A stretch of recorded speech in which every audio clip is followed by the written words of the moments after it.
Welcome to another edition of High on Football. This is Weekend Vartalaap, and we have Pratik joining us once again. Pratik Hello. is saying hi in the most sign language way possible. Yeah, So, I'm shy. one more weekend, Pratik. Another big weekend for Chelsea. I mean, it's been a disappointing week, quite honestly. I mean, the Tottenham game was so polarizing in the way we played the first half. We kind of dominated the ball, and in the second half, we just let them in. There wasn't any killer instinct from the team, and we didn't really kill the game off. And at this level, you pay for your mistakes if you don't really take your chances, and that's exactly what happened. Penalty, you can't really blame anyone. Mendy had a good game, first outing for Mendy in a Chelsea shirt, and he looked quite solid in the game. Made some crucial saves, so good start for him there. But another loss, and maybe a missed opportunity for Lampard to go on and win an early trophy in his career.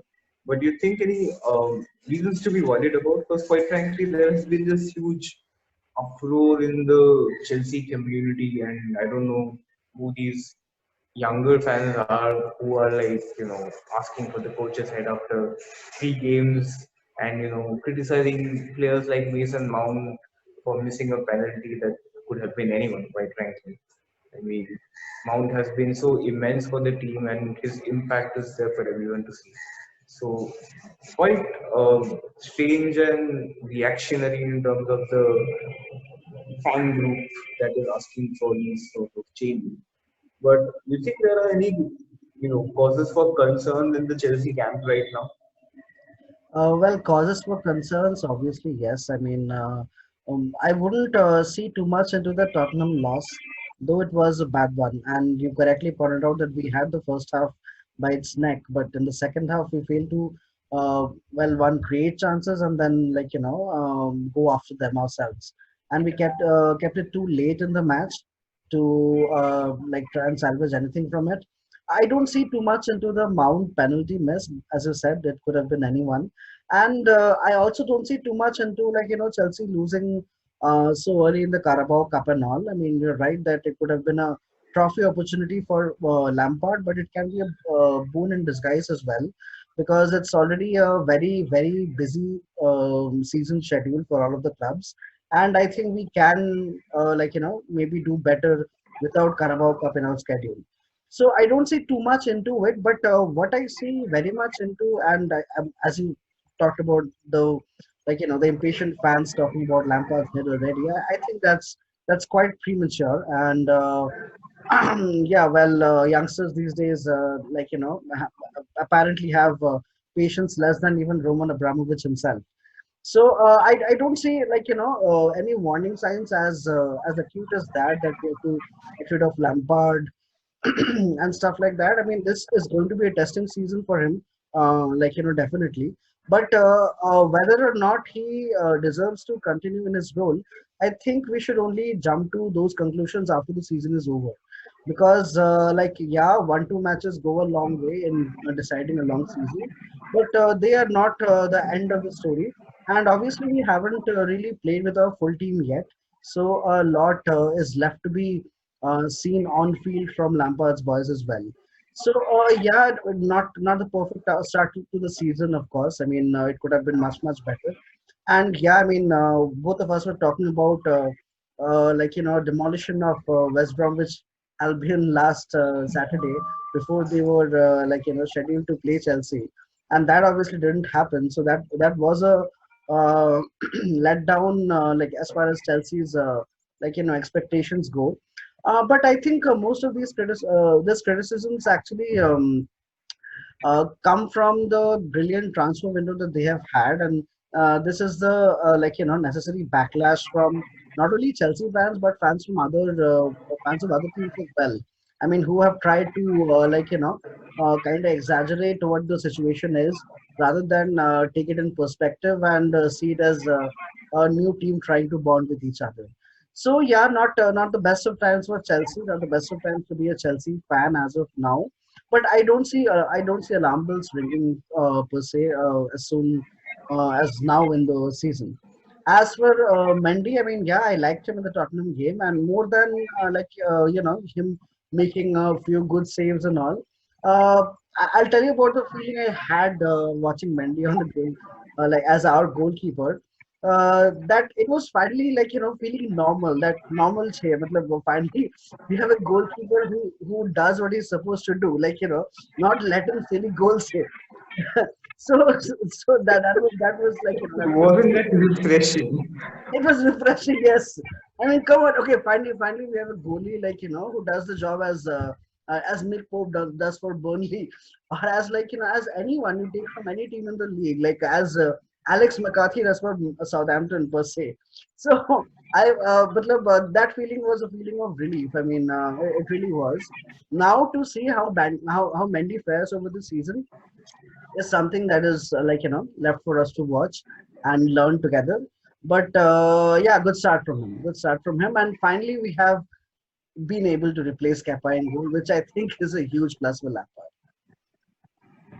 Yeah, so Kepa seems to be not going anywhere anytime soon. I mean, his salary is a big roadblock when it comes to sanctioning a move for him. So I think we might see more of Kepa at the pitch than maybe a lot of us wanted to, because quite frankly, he's a young guy and he needs the time away from this whole spotlight that he's under right now, because it seems to have absolutely crushed his confidence, like we were talking about in a couple of podcasts before this. And I think staying on the bench doesn't really help him. Maybe he shows us the character and maybe he fights for his place with Mendy leading the line. But I think if we can sanction a move for him, probably it will be a better move. Now, coming on to other moves as well, Ross Barkley has moved on to Aston Villa, right? And there is still talk of Declan Rice. Then there is news about Zuma being a transfer target for Leicester and Everton with a 36 million pound bid in the waiting. Rudiger seems to be frozen out almost from the squad by Frank Lampard, and maybe they are trying to sanction a move for him as well. So a really strange time. Really, we still don't know what the end team is quite frankly going to be. I mean, there was talk of Tomori going on loan, but he seems to have made a change of heart. There is recent news of Marcus Alonso being, booted out of the club after the last fiasco in the last game. And Emerson, who was supposed to be leaving, he's now again being rethought of as a backup option for Ben Chilwell.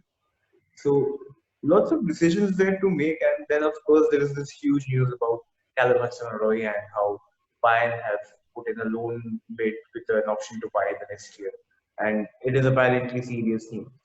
Now, Hudson-Odoi has been in and out of the Chelsea team for a long time. We have seen that, and there have been lots of complaints about that. He hasn't been played on. That was the first, carrot that was dangled in front of him when we spoke about the new contract, that new lucrative contract, and he was supposed to have more game time. Of course, injuries haven't helped, but since the emergence of Christian Pulisic and last season Willian was the other winger who was starting ahead of him. This season is big season for him as well, because probably Ziyech will take up most of that position that right winger has sought, but Ziyech can play as a number 10 as well. So there will be game time from Callum Hudson-Odoi, as we have seen in the last couple of games, where he has been good. He has been decent. The last West Bromwich Albion game, he was quite good in that game. Really changed the game for us.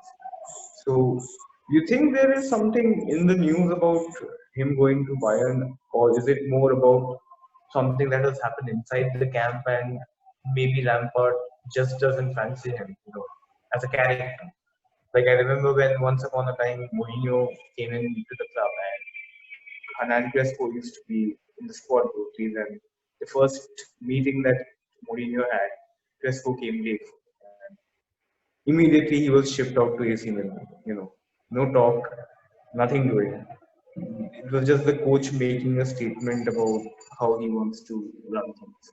I think it's something around that, because quite frankly, Lampard hasn't suggested anything as such. But there seems to be this uncertainty regarding the future of Callum. Well, of all the rumors that you talked about Rudiger, about the Ross Barkley's and the Ruben Loftus-Cheeks of the world, I think the transfer news of Callum Hudson-Odoi is one which is like kind of shocked me the most. And we know how Bayern conduct their business in the transfer market. I mean, they are known for their shrewd buys throughout, and I obviously don't want him to be another Alfonso Davis or Serge Gnabry in the Bayern camp. And and as a Chelsea fan, we have just seen too many of our ex players go out and shine at other clubs and come back to haunt us as world beaters. Take Mohamed Salah and Kevin De Bruyne, for example. And I certainly don't want Callum Hudson-Odoi to be another one of those casualties. So I don't know, there's no way to say what's going on in Lampard's brain or what's going on in the Chelsea camp for that matter surrounding Callum Hudson-Odoi. But I think it's a horrible idea if the club wants to get rid of him, after giving him the huge contract that they gave him at the beginning of last year when Bayern were again, behind him. Mainly because, yeah, we have, got a multitude of players, of attacking players on both flanks and to the middle as well. But how I was actually looking at those attacking players were they were, yeah, they were going to be the crux of the team, the heart of the team, but they obviously need squad support. I mean, we have talked a lot about how the season is going to be very demanding from all teams, especially the top six are also playing in Europe. So I think getting rid of Callum Hudson-Odoi might haunt us this season itself. I mean, let alone Bayern coming to Stamford Bridge sometime, they over the next 2 years, and Callum Hudson-Odoi haunting us then.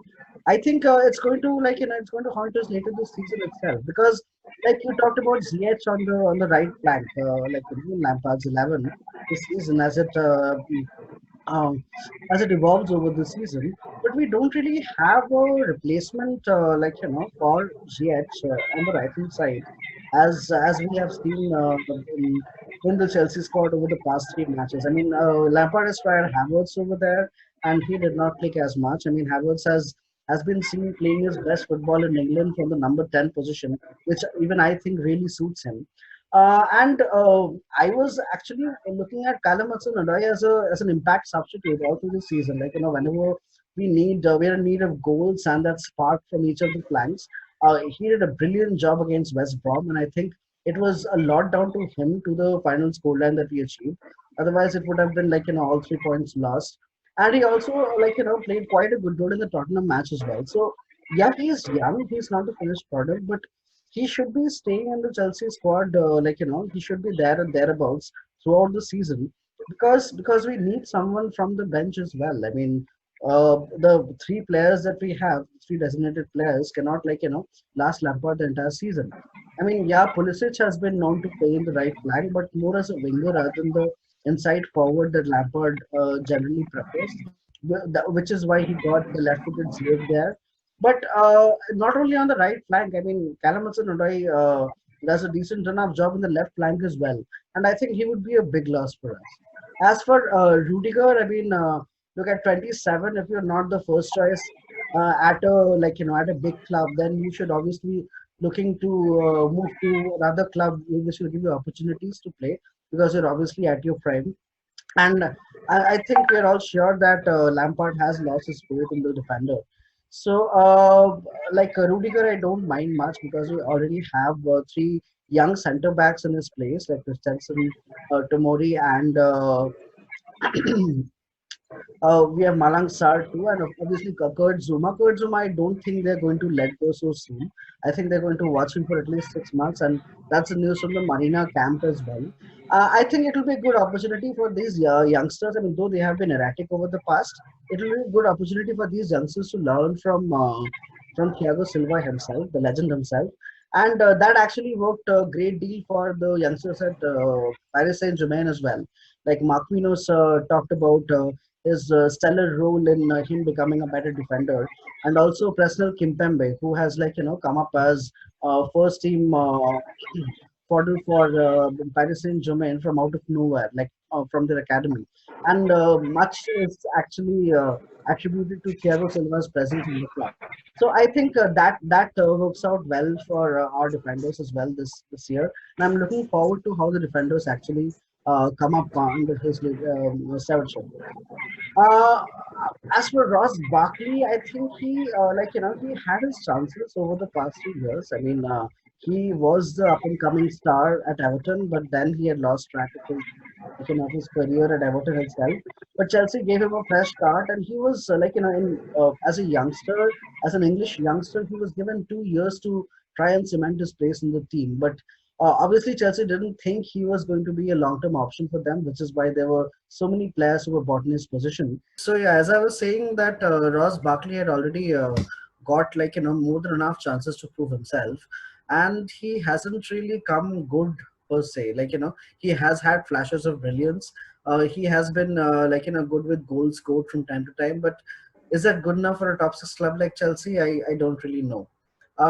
By the way, as I was speaking about the Chelsea team, I see that they have submitted their final lineups for the Crystal Palace match, with Hudson Odoi starting apparently on the right.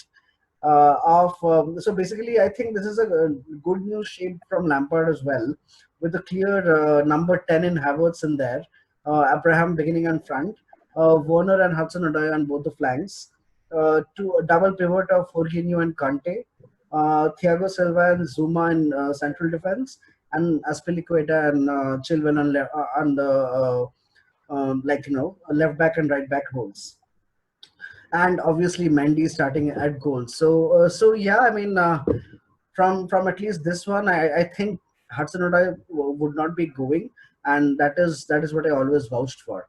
Uh, if I have to talk about a Chelsea player who is on the fringes, I would rather talk about Ruben Loftus-Cheek. There's been a lot of talk about him, proving himself to be worthy of top six club role at Chelsea. But he has kind of Yeah. disappointed whenever he has got the chance. What do you think of him? See, the season under Sari, where in the second half, Ruben broke through the team, and you know he had some really good games back then. He was scoring regularly, he was making some assists. Then again, he got injured, and his injury record has not been really great. It's been plaguing him for a long time now, and no matter how much talent you might have, if you're not, physically able to endure the demands of the Premier League, I think you will find it hard to establish yourself in a top club like Chelsea. Because quite frankly, we just don't have. I don't think we have the bandwidth to give you that time where you can find your feet and find your form. It's more about now and what you can do for the club right in the immediate future. So as far as Will Loftus Cheek is concerned, I'm not quite sure. I don't know what the condition of his fitness is right now. Maybe he is just coming back from another injury. So whether he has the tenacity and the fight to stay in the squad and fight for his place and improve on performances, because we will have enough games where he will get a chance. We will need a big squad because we are still in three competitions right now. So I don't think lack of opportunities is going to be an issue. But if he wants game time week in, week out, that I don't know how much is going to be possible right now. What do you think of Silva and Zuma as the centre back pair? I think Um, that should be our ideal first choice pairing in the future. I think so too. I think so too. Yeah, either Silva and Zuma or Silva and Tomori. I have seen a lot of Christensen over the last 3 years. I mean, though he made good of his opportunities under Conte, but ever since Sari had taken over the team and after that Lampard, I have only seen him disappoint in the chances that he has got. He hasn't come up to be that good as he was expected to be after his rosy loan spells at Mönchengladbach. So yeah, I think Zuma and Thiago Silva is our most formidable defensive pairing as of now. Yes, I even see Tomori in there in future games. But yeah, I'm very happy with the central defensive pairing today. I mean, I wanted to see this long before today, but well, it's never too late. So yeah, good. High hopes for the game coming through. Well, what do you think about Crystal Palace, though? I mean, they have had a good start to the season, though they kind of floundered their chance at 100% record of winning with Everton last game. Do you think they're going to pose a stiff challenge to Chelsea, who seem to be struggling at the moment? Honestly, I thought they were very unlucky in the Everton game. I mean, I saw the second penalty, and I am really on the fence about this new handball rule, quite honestly. I don't think it helps the game in any way. I mean, you can't move around with your hands around your back, right? It's quite impossible to work that way. Neither does And the it FA apparently. just kills the game in a lot of ways. Yeah, it just kills the game in a lot of ways that, a lot of unnecessarily bad calls are happening because of the strange change in the rule. So I thought there were good money for a draw in the last game. I think Everton, were lucky in the way they did not control the whole game. Palace probably had more clear-cut chances than Everton did, but that one penalty kind of killed the game in the end. So Palace have had a very good start, I would say. I mean, Roy Yeah. Hodgson has found a good groove in his team right now. You have some coordination happening. The young guys are coming in, and I think eBay had a good game last time. Not exceptional by any chance, but it was good. He's starting to bet in these youngsters that came in with good money. And with the likes of Zaha and Andre, you always are a threat up front, especially with the defense with as shaky confidence as Chelsea. I do think they will give us problems, but it all depends upon how switched on we are. Our problem is that we are not there all the time. We saw it in the last game as well. There were just three ridiculous mistakes. I mean, at this level, they should not be happening, and it just keeps on happening and happening, which is the problem. So I hope this centre back pairing of Zuma and Silva kind of starts putting an end to it. I think Silva also had a not the ideal start to his Chelsea career, and of course that can happen. Right? But I am hoping that the more fitter he gets and the better shielding players he will have around him, that he will start giving us more confidence at the back. So yeah, hopefully we start getting some confidence in the team. I mean, that's the one thing that is quite evidently lacking right now. We are still trying to find what our best team is, and I hope that we need to start having a sustained run of players in the team. I think this chopping and changing, of course, Lampard has come under a lot of criticism for his constant changes, but I think it has also been out of necessity rather than him wanting to see, oh, I'll experiment today. Because he doesn't have his best back four or his best team in front of him. That's why he's trying out these different combinations. So I think it's an important game from Lampard. I think he needs to take some pressure off the team and himself with the win. And I think today they should go all out for that. Yeah, I think so too. That's a fair assessment, actually. Um, uh, I have an important question I want to ask you. I mean, a lot has been talked about the same.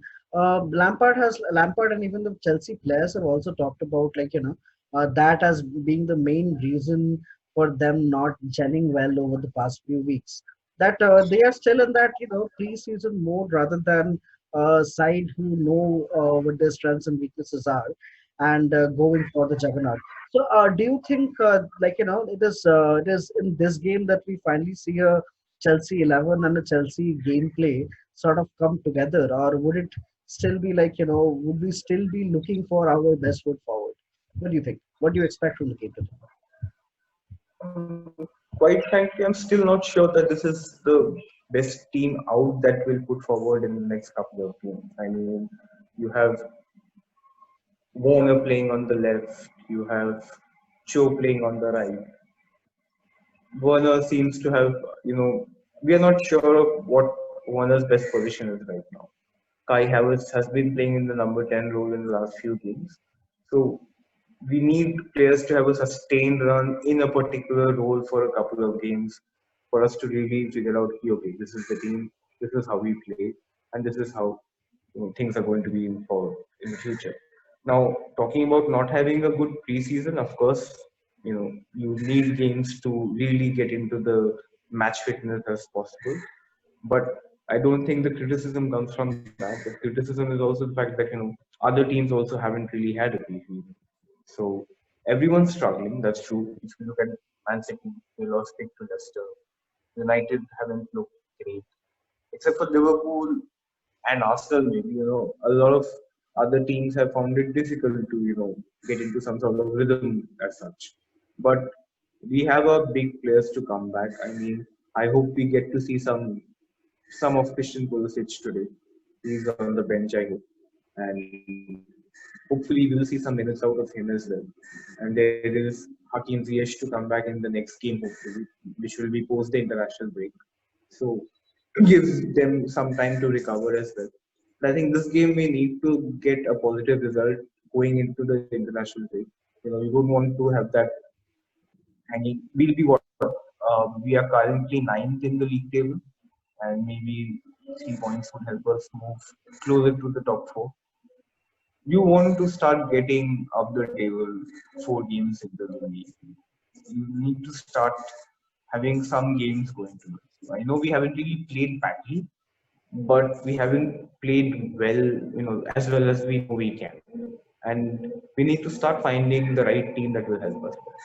So no issues with Lampard or no trust in the system. Just that we are looking for more application and get those shitty mistakes out of the system that cost you games. Those are the mistakes you really need to go.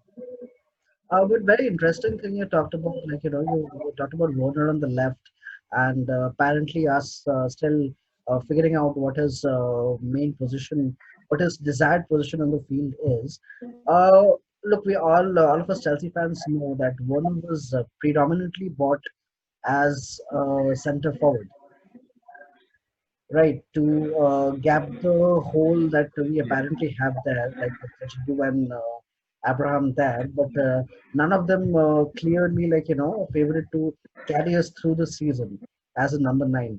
Like with Pulisic coming in, I mean, a man who had played so well in that left flank position last season, almost like well enough to make it his own. What do you think Werner fitting in after Pulisic comes back to the team? I mean, will it be Werner versus Pulisic on the left flank? And are we still stuck with Abraham and Giroud up front? Like, that's a question I think that needs answering. What do you think? I think the problem, has been it's not whether we play Tammy or Werner or we play Werner or Pulisic. So we have missed that creative force in the middle, someone like Ziyech who will start unlocking these defenses and, putting balls through for these guys to run onto. Because that's the game. Taking on defenders and, dribbling past them is not necessary. So I don't think that's the issue whether he plays on the left or through the middle. You need someone there to, get the balls through to it. And that hasn't really happened. So I don't know yet.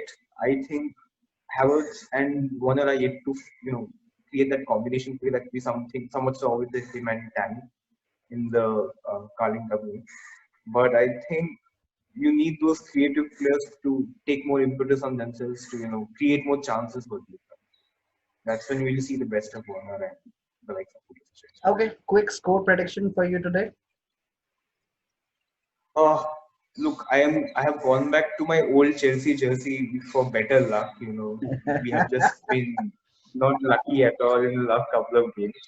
So I am going for a 3-0 win, 3-0 home win.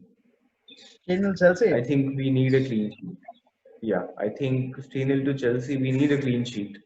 So I hope Mendy and company have a good game. And so yeah, 3-0 to Chelsea. Okay, I'll actually go for a 2-0 to Chelsea. I mean, even I want them to get the clean sheet because it's high time. I mean, a clean sheet will do a world of good to everyone's confidence in the Chelsea dressing room. I wouldn't I wouldn't go as far as to predict the goal scorers, but yeah, I mean, All those names that you said, even I wish they score. So, that's all for the Chelsea Crystal Palace thing for today, I think. Big match this weekend, Tottenham versus Man United. What do you think? I think before Tottenham versus Man United, we should talk about the tactical masterclass or the tactical ultimate duel that will be on display between Leeds and Man City, which is also this weekend. I mean, that should be a fun game. Leeds, haven't fallen back, and that is apparently not their style of playing in the Premier League. They don't think they're out of place. They think they're as good as the big boys here, and yeah, I think it'll be a fascinating contest between Bielsa and Pep Guardiola in that match. But uh, I'll have to say that even in spite of the fact that I support Leeds so much and have been all through this season, I think it's going to be a bit lopsided in Guardiola's favor, in spite of the fact that Guardiola's team are also trying to find their feet in the Premier League this season, and they're already behind Liverpool after 3 games. So I think that will hang heavy on Pep Guardiola as he trains his team for this match. Do you think Leeds can cause an upset? So, so Leeds fans are, flying right now, and they're like especially fond of giving it to Chelsea fans. They're managed by Lampard, and Leeds fans hate Lampard after the playoff fiasco that happened and the Spygate fiasco. So, Leeds fans are like especially giving it to Chelsea fans to look at the table because, who's on top? Yeah. So yeah, it has been a great start from them, and especially with the likes of Patrick Bamford. Not good Yeah. enough for Chelsea, not good enough for the Premier League. Bamford also scoring quite freely as well. So they are really having a good time at the start of the season. Uh, Man City are, look, we are the original, oil club. We are the original bad boys of this modern money game, and after our initial success, when Man City came in and they became the symbol of money and power, like they have remained for so long. So, for all their money, they keep spending on their defenders. I mean, they have just got another one now from Benfica. So, I mean, it's really strange because, quite frankly, it's very hard for me to, pinpoint that certain players and say, yeah, that was worth that money. I mean, we criticize Man United for buying Harry Maguire for 80 million.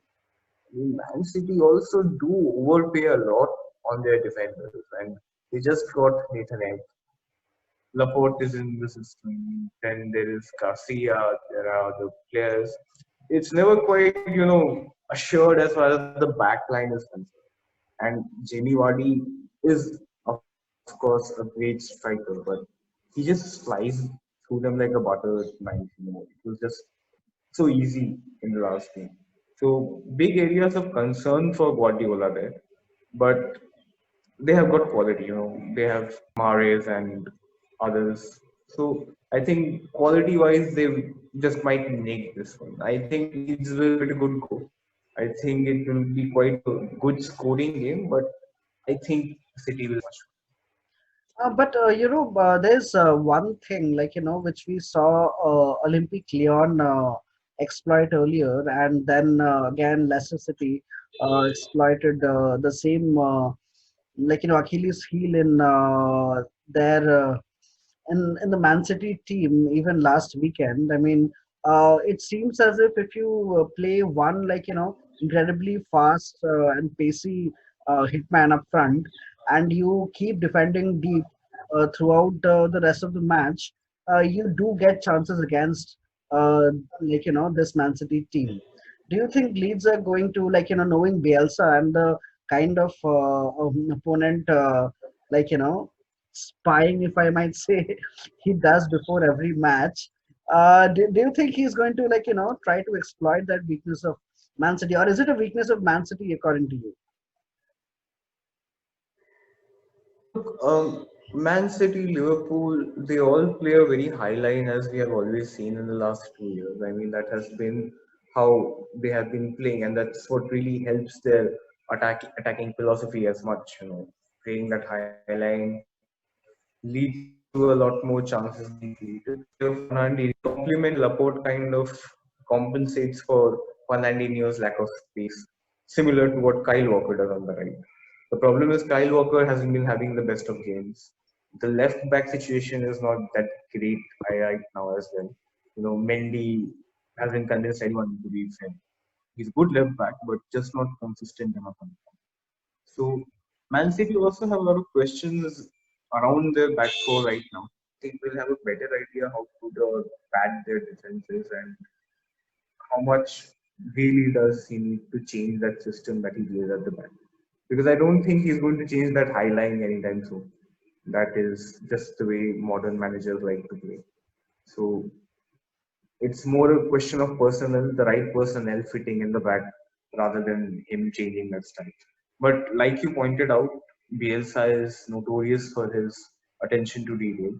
So I think you would see a lot of attackers trying to break through the lines and making that early learn because if you play the likes of Fernandinho, pace is always going to be an issue.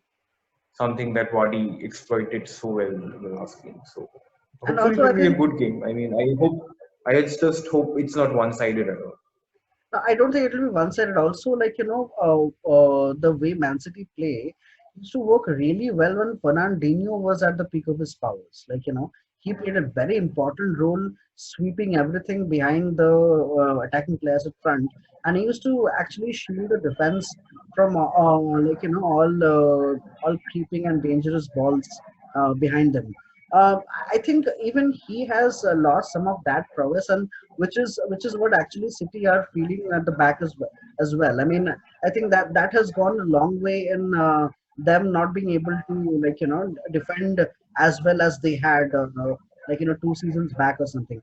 Rodri had a good season. I mean, it was quite fair to be honest to him, and but he is not really the Fernandinho that they had uh, as the Rock of Gibraltar right in front of their defense. So yeah, I think there's a lot to be seen on how Man City actually try to plug those gaps, and I think all of this will actually be on display in the Leeds game as well. Even I don't want it to be a one-sided affair. I mean, I'm actually expecting a draw, between Leeds and Man City this term. I would go for a 1-1 draw between them. So let's see how it plays out. So yeah, we were talking briefly about the big match of this weekend, Tottenham Hotspur versus Manchester United. I would first want to know your views on it because a lot of people have expressed their views, in the many articles about the game throughout the week. And Tottenham have also played back-to-back matches with Kane scoring a hat trick in their last Europa League game. Do you think they will be a little bit affected by the fatigue factor? What do you think? Quite frankly, I think this is the best time for Tottenham to play Man United. I mean, they have some momentum in the last two games. They beat Chelsea in the cup. Now they have qualified for the Europa League, so they must be feeling positive about themselves. And Man United, especially right now, it doesn't seem like it's good. It's a good time to be a Man United fan. I mean, it doesn't seem like Jadon Sanchez happening this summer, and there's talk of Usman Dembele, and then there is rumors about Juventus and Barcelona trying the swap deal between Douglas Costa and Usman Dembele. So you're really not sure what's going on if you're a Man United fan. I mean, quite frankly, I've been a little put off by this whole, Jadon Sanchez saga because the way Man United fans have been treating this, I mean, it's like Sancho is the only player that can cut the grade at Man United. It has been like that. So whenever you talk about alternatives, the players have been talked about like they are, they don't even deserve to play in the Premier League, leave alone for Man United. I mean, it's quite disrespectful in my mind. And if they don't end up signing anyone, in this window. I don't know. At the end of the day, they might get an Ismail Assar or they might even get the Dembele deal through. But they don't seem even keen on Dembele.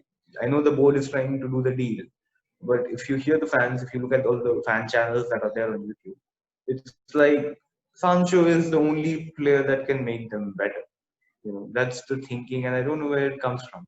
They are disappointed in the fact that they have pulled this deal so long, like a chewing gum, all through the summer, and now at the right at the end of the transfer window, there is no deal happening. So they are right to feel, anger towards the board and whatnot, but the whole attitude of the United fans towards other alternatives hasn't been that great. I mean, why would a player want to come to your club if your fans are slating him even before he has made that move? You talk about, oh, players need to be hard. They are also human beings too.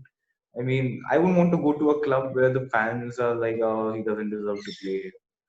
So I think it's a bit of karma coming back. But coming to Tottenham, and Harry Kane scoring a hat trick in the last game against Maccabi Tel Haifa. So there is some, the team is slightly better poised and balanced at this point.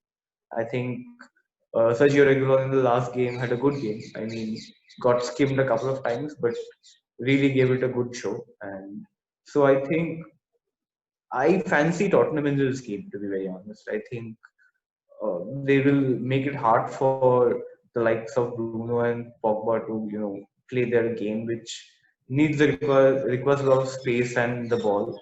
And I think a classic Mourinho masterclass is up for grabs, where you see him really making it tight for these players to play the free flowing game. I hear you. I hear you, and even I'm actually looking forward to what Mourinho comes in with.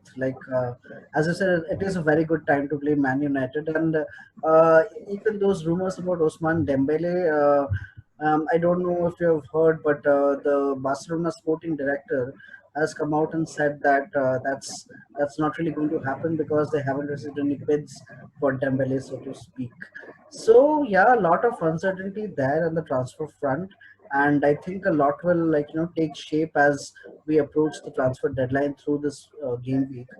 Uh, um, as for you talking about Sancho being the one and all savior for this team, even I don't see it happening. I mean, even if he comes, which like Michel Zorc has again denied uh, moving into the transfer deadline. So I don't think that happening. And I like I said last week. I mean, I didn't even think earlier that Sancho was going to be the savior for this team. But yeah, it's a very good opportunity for Tottenham to steal some points.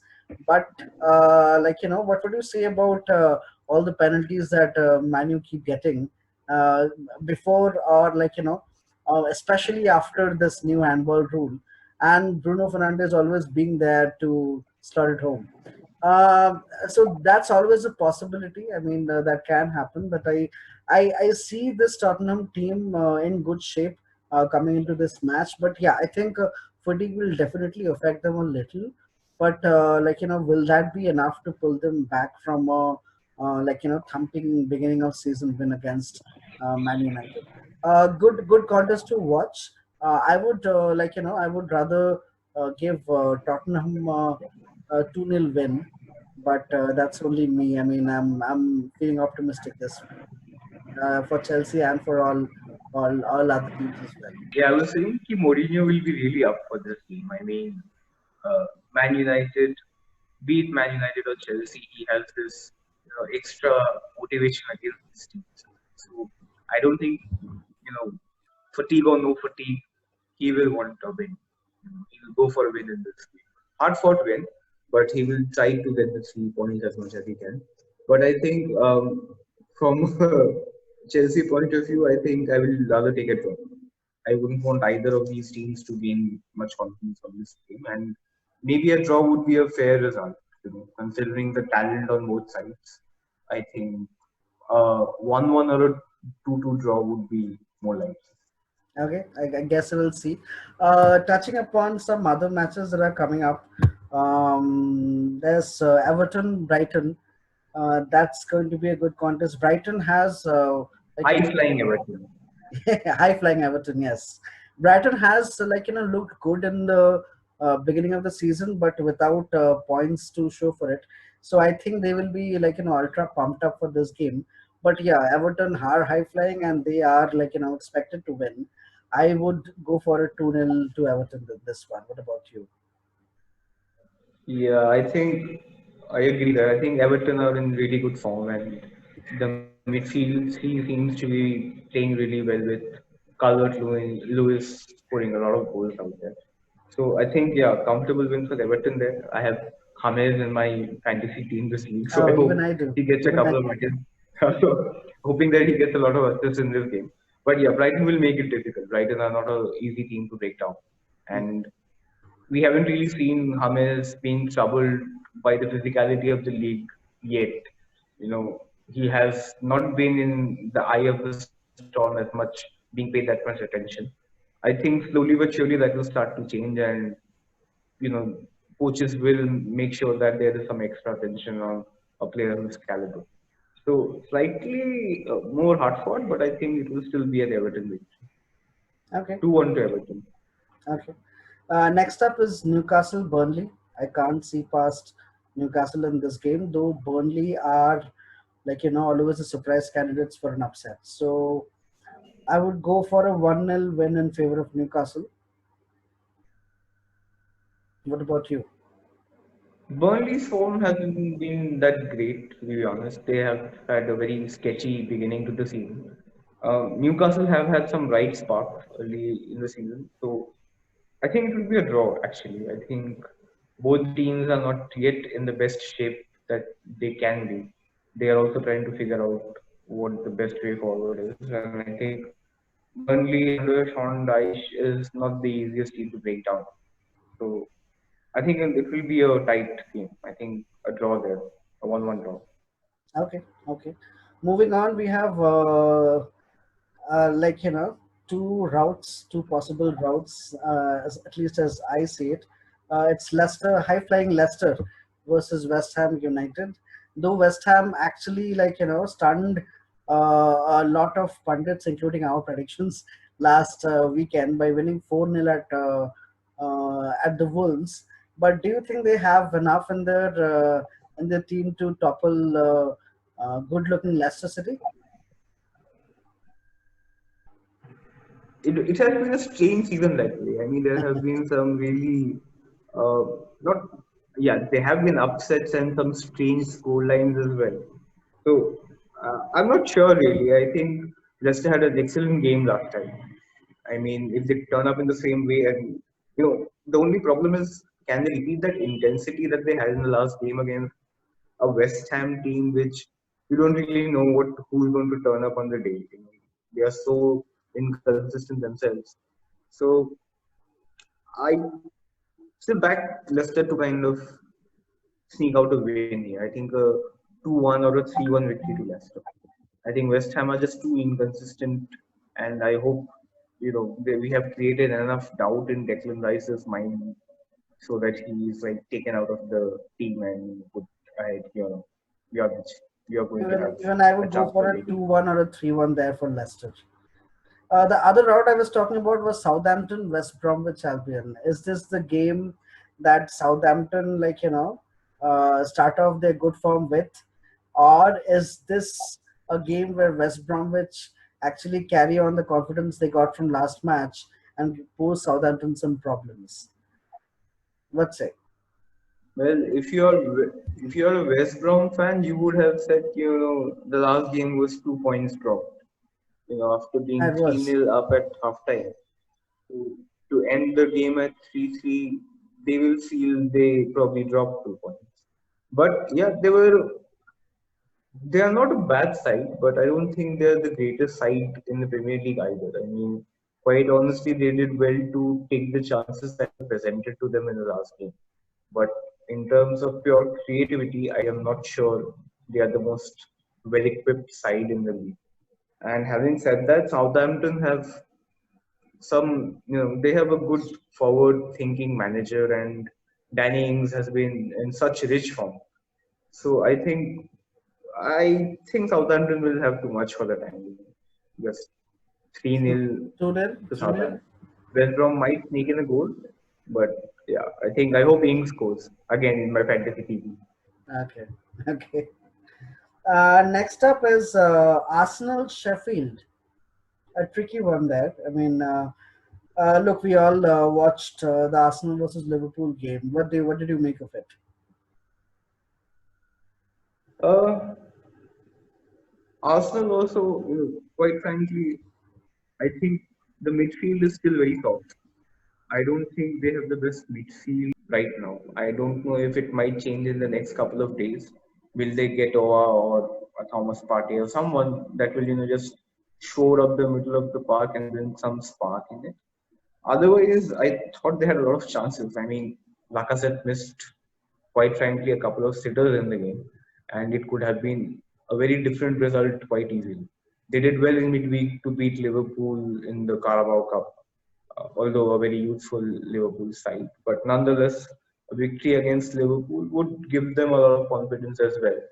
And Sheffield United have now recently signed Ryan Rooster from Liverpool. I think Sheffield United haven't had a great start to the season, to be very honest. But I think they have to improve because Chris Wilder will be looking at his side and thinking, yeah, I hope this is not the second season syndrome carrying on. A lot of teams have a very good first season in the league, manage to stay up. And then afterwards, you don't improve, you don't keep up the standards, you are very easily, you can be in the danger zone and just go down with that much simplicity. So I think Chris Wilder needs to get his, group to pull their socks on. So interesting game there. I hope Sheffield United give Arsenal a good game. So, what's the score according to you? 2-1 to Arsenal. Okay, okay. Even I think Arsenal are the favorites in this game.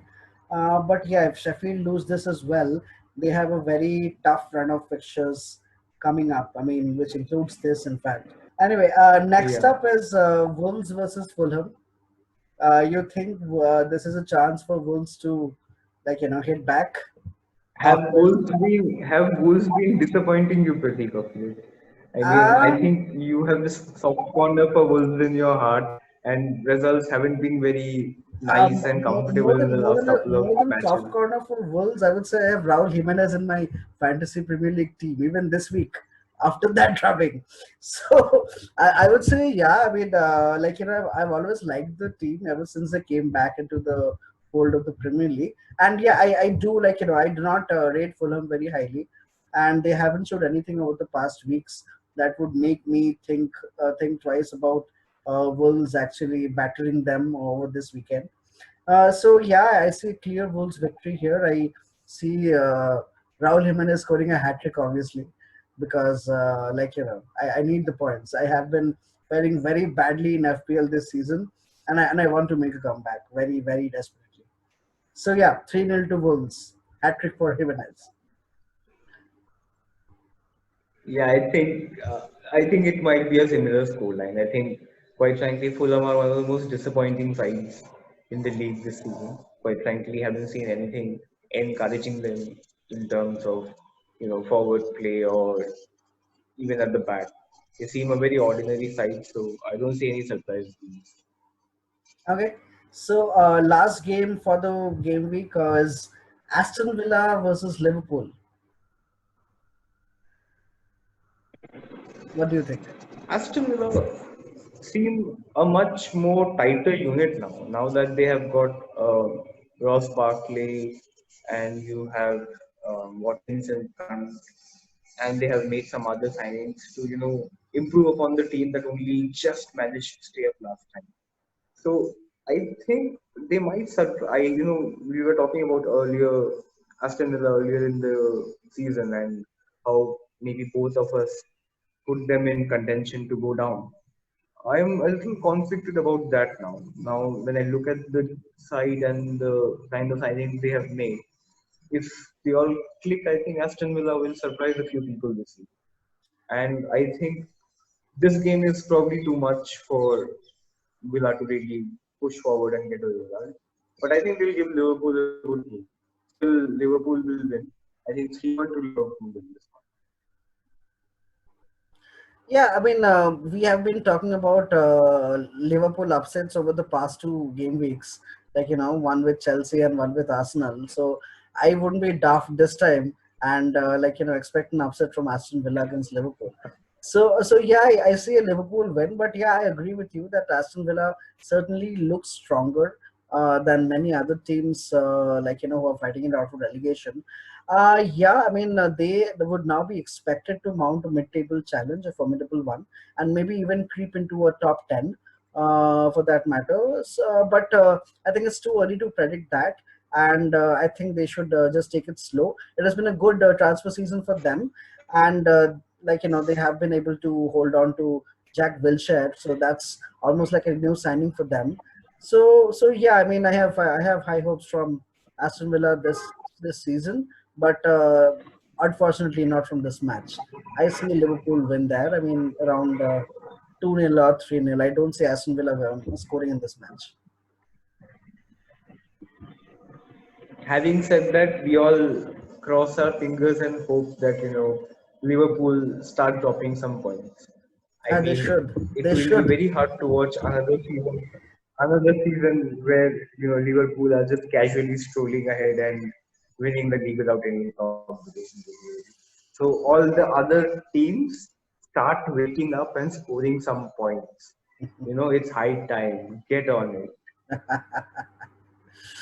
Anyway, that was again another enthralling conversation with you about this game week. I guess it is almost time to catch up on Chelsea playing Crystal Palace. Let's keep our Yeah. fingers crossed and hope for an exciting game week. I mean, they have been kind of more Yeah, to give exciting us than a score. expected. Chalo. Until next time, then it has been a pleasure talking with you. Until next time. Yeah. Sure. See you next week. Bye bye.